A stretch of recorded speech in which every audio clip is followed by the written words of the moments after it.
Cam, you guys didn't score a field goal in the last 9 minutes of the game. What changed offensively for you down the stretch?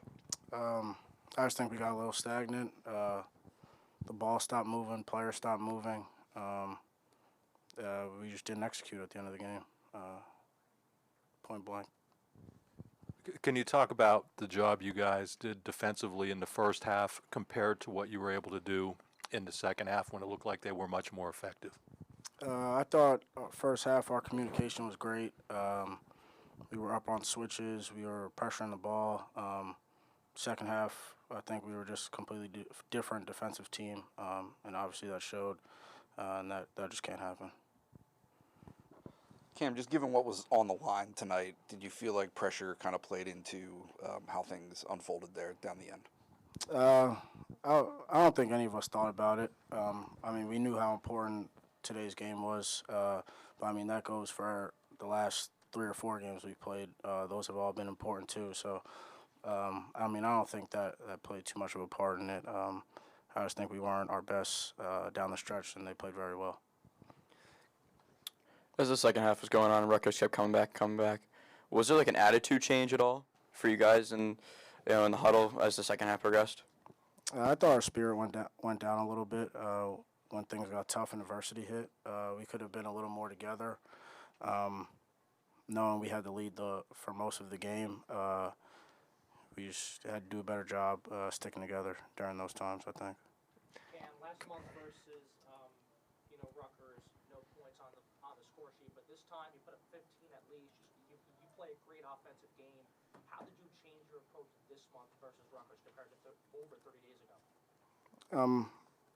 I think just gaining more confidence in my shooting ability. I made open shots. I got to my spots, and when I got to my spots, I was able to knock down shots. So I just think getting to my spots and just being comfortable this game made the difference for me. Cam, Pick didn't take a shot in the second half. I think your last make was with about 19 minutes left, and you only had, I think, 2 more times after that. What did the Rutgers defense do that was able to take Pick away and limit things for you there?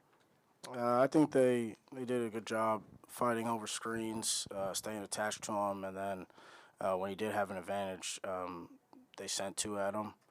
He came off a couple ball screens. They trapped him, so they kind of just made him give the ball up, didn't allow him to shoot, and their defense just kind of sinked in and kind of swarmed in on us, and I think we kind of took the bait on some of the shots that we took. Cam, you have so many seniors on this team, and this window is kind of, narrowing down toward the end of the season. How tough is it to lose this sort of game, knowing what's at stake, especially for the guys who have been around forever? It's tough. It was a must-win game. Unfortunately, we couldn't get it. So now we just have to turn our backs and get the next 2 to hopefully put us in a better position. Seth was 1 for 16 tonight. When he's struggling to shoot like that, what can you kind of say to him, and how does his attitude kind of change as the game progressed? I think sometimes he gets in his head a little too much. He's a great player, great shooter, obviously. So I think, sometimes he gets in his head, but he knows he's a great shooter and he's going to bounce back. Cam, you mentioned that you thought the spirit was down in the second half. Do you think this team is positioned to bounce back and win those next 2 games? Or are you worried about the spirit over those next 2 games? No, I think we could bounce back. We're obviously our back's been against the wall a lot this season. We have a lot of fighters on our team, a lot of guys that just need a chance. So I think that's all we need is a chance to put us in a great position come Selection Sunday.